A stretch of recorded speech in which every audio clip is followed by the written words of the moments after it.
Praise the Lord. అందరికీ వందనాలు. Welcome back to the Bible reading programme explanation. ఈరోజు మనం చూడాల్సిన అధ్యాయము ఆదికాండం 8వ అధ్యాయం. The book of Genesis chapter 8. ఇందులో భాగంగా మనం తెలుసుకోవాల్సిన విషయాలేంటంటే, జల ప్రళయం అంతం అవ్వటం, నోవాహు యెహోవాకు బలి అర్పించడం. ఈ 2 విషయాలు మనం మెయిన్‌గా ఈ అధ్యాయంలో చూస్తాం. మర్చిపోకండి, read the Bible every day. Let's start our programme. జల ప్రళయం అంతం ఎలా అయిందో చూద్దాం. మొదటి వచనం. దేవుడు నోవాహుకును అతనితో పాటు ఓడలో ఉన్న ప్రతి జంతువును, పశువును జ్ఞాపకం చేసుకున్నాడు. దేవుడు భూమి మీద గాలి విసిరేలా చేయడం వల్ల నీళ్లు తగ్గుముఖం పట్టాయి.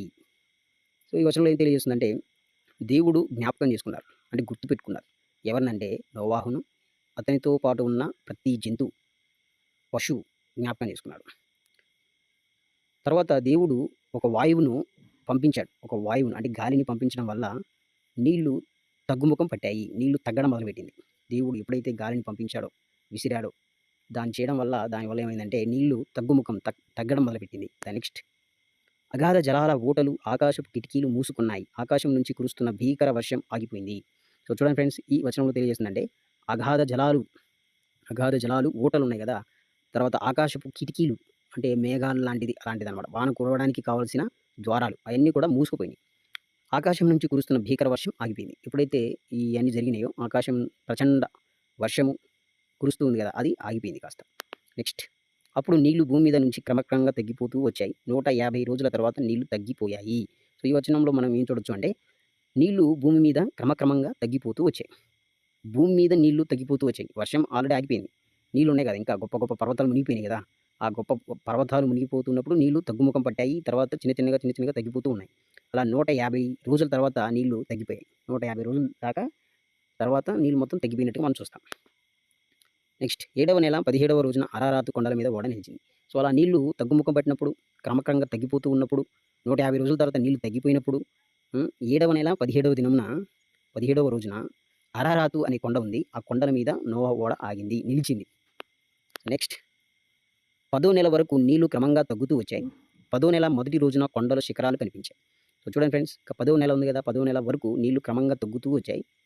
10వ నెల మొదటి రోజున కొండల శిఖరాలు కనపడ్డాయి. కొండల శిఖరాలు ఎప్పుడు కనబడింది?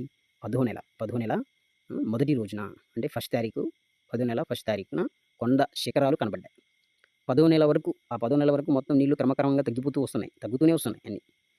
40 రోజులు గడిచిన తర్వాత నోవహు ఓడ కిటికీ తీసి ఒక బొంతకాకిని బయటకి పోనిచ్చాడు. అది బయటకు వెళ్ళి భూమి మీద నుంచి నీళ్లు ఇంకిపోయే వరకు ఇటు అటు తిరుగుతూ ఉంది. సో, ఇంకా మనం ఈ వచనాన్ని చూసినట్లయితే 40 రోజులు గడిచిపోయిన తర్వాత నోవహు ఏం చేశారంటే, ఒక కిటికీ తీసేసి, కిటికీ అందుకే దేవుడు పెట్టమన్నాడనుకుంటా మేబీ. ఆ కిటికీ తీసి ఒక బొంతకాకిని బయటికి పంపించాడు నోవహు.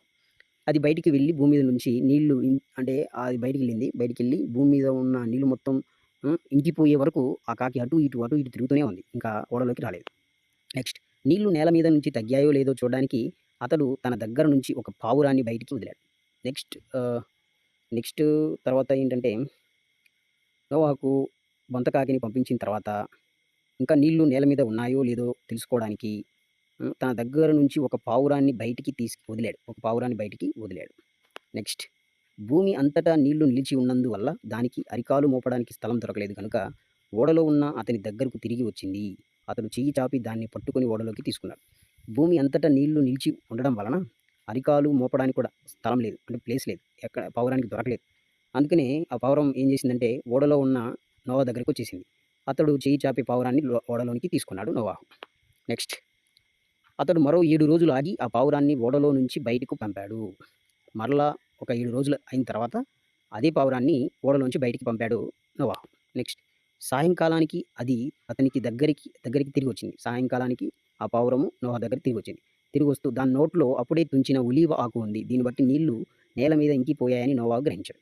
నోవహు నీళ్లు ఇంకిపోయాయని, ఆరిపోయాయని ఎలా గ్రహించాడంటే, ఆ పావురం రెండోసారి పంపించినప్పుడు, తిరిగి వచ్చినప్పుడు తన నోటిలో ఒక ఒలీవ ఆకు తీసుకొనొచ్చింది. అంటే నీళ్లు ఇంకిపోయాయని నోవహు అర్థం చేసుకున్నాడు. నెక్స్ట్, అతడు మరో 7 రోజులు ఆగి ఆ పావురాన్ని బయటికి పంపాడు. అది అతని దగ్గరికి తిరిగి రాలేదు. మరలా 7 రోజులు ఆగిన తర్వాత అదే పావురాన్ని బయటికి పంపించాడు నోవహు. ఇంకా ఆ పావురం బయటికి అంటే ఇంకా లోపలికి దగ్గరికి రాలేదు. ఎందుకు రాలేదంటే నీళ్ళు మొత్తం ఆరిపోయినాయి.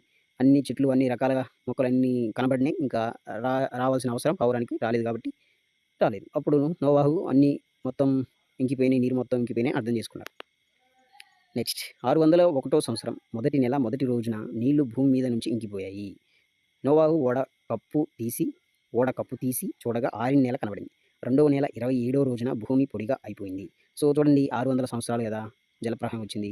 600 సంవత్సరాలు నోవాహుకి 600 సంవత్సరాలు ఉన్నప్పుడు జలప్రళయం వచ్చింది. 601వ సంవత్సరం మొదటి నెల మొదటి రోజున నీళ్లు భూమి మీద నుంచి ఇంకిపోయాయి.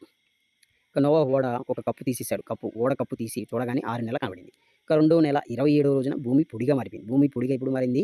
రెండవ నెల 27వ రోజున. ఒకటో సంవత్సరం మొదటి నెల అయిపోయింది. అది ఒకటో సంవత్సరం 601వ సంవత్సరం రెండో నెల 27వ రోజున మాత్రం భూమి పొడిగా అయిపోయింది. అది గుర్తుపెట్టుకోవాలి. నెక్స్ట్ అప్పుడు దేవుడు నోవాహుతో, నువ్వు, నీతో పాటు నీ భార్య, నీ కొడుకులు, కోడళ్ళు ఓడలోంచి బయటికి రండి అని దేవుడు చెప్పాడు.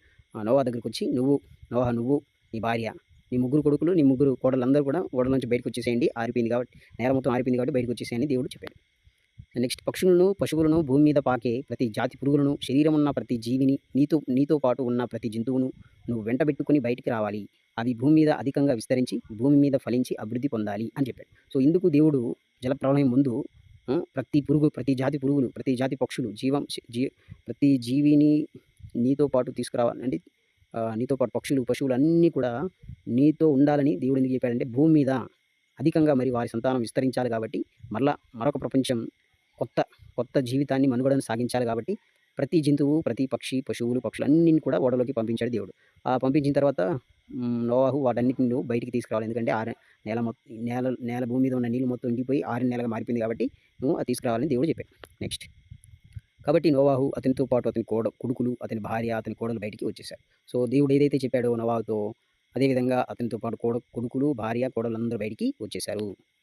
నెక్స్ట్ ప్రతి జంతువు, పాకి ప్రతి పురుగు, ప్రతి పక్షి భూమి మీద తిరిగి ఇవన్నీ వాటి జాతుల ప్రకారం ఆ ఓడలోంచి బయటికి వచ్చాయి. దేవుడు వీటికైతే ఆజ్ఞాపించి ఆ ఓడలోకి పంపించాడో ఆ జంతువులన్నీ, ప్రతి జంతువు, పాకి ప్రతి పురుగు, పక్షులు భూమి మీద తిరిగే వాటి జాతుల ప్రకారం ఓడలో నుంచి బయటికి వచ్చాయి.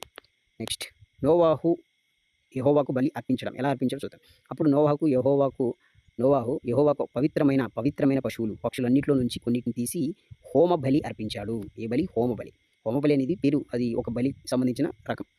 జస్ట్ అటు గుర్తుపెట్టుకోండి. ఈ బలి హోమ బలి. అప్పుడు నోవాహు బయటకు వచ్చేసాడు కదా. బయటకు వచ్చేసిన తర్వాత దేవునికి కృతజ్ఞతలు చెల్లించాలి కాబట్టి ఒక బలిపీఠం కట్టి పవిత్రమైన పశువులలో, తర్వాత పవిత్రమైన పక్షులన్నిటిలో నుంచి కొన్నిటిని తీసుకొచ్చి హోమ బలి అర్పించాడు. ఇంకా 21 యెహోవా ఆ ఇంపైన వాసన ఆస్వాదించి వారి హృదయాలు బాల్యం నుంచి దుష్టత్వం వైపు మొగ్గు చూపాయి. ఇక ఎప్పుడు మనుషులను బట్టి భూమిని కీడుకు గురి చేయను. నేనిప్పుడు చేసినట్టు ప్రాణం ఉన్న వాటిని ఇకపై ఎన్నడూ నాశనం చేయను అని చెప్పాడు. ఎప్పుడైతే అబ్రహాము హోమ బలి అర్పించాడో ఆ ఇంపైన సువాసన దేవుడు ఆస్వాదించి వారి హృదయాలు చిన్నప్పటి నుండే దుష్టత్వానికి మొగ్గు చూపాయి. ఇప్పటి నుండి మనుషులను బట్టి భూమిని నేను నాశనం చేయను, కీడు గురికి చేయను. నేను ఇప్పుడు చేసినట్టు ప్రాణం ఉన్న వాటిని ఇకపై ఎన్నడూ నాశనం చేయనని దేవుడు వాళ్ళకి చెప్పాడు.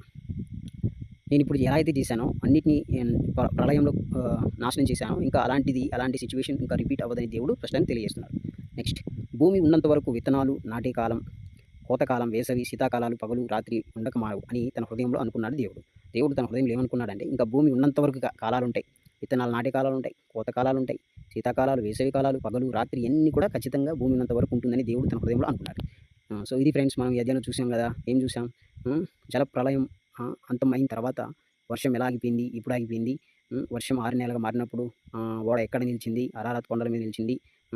నోవాహు వర్షం ఇంకిపోవడానికి సూచనలుగా ఏమేమి పంపించాడు? వంతకాకిని, పావురాన్ని పంపించాడు బయటికి. దానివల్ల నీళ్లు మొత్తం ఇంకిపోయిందని తెలుసుకున్నాడు. తర్వాత దేవుడు చెప్పిన ప్రకారంగా ప్రతి జంతువు, ప్రతి పక్షి, ప్రతి పురుగు ఆయా జాతుల ప్రకారం అన్నీ కూడా ఓడలో నుంచి బయటికి వచ్చాయి నోవాహు ఫ్యామిలీతో పాటు.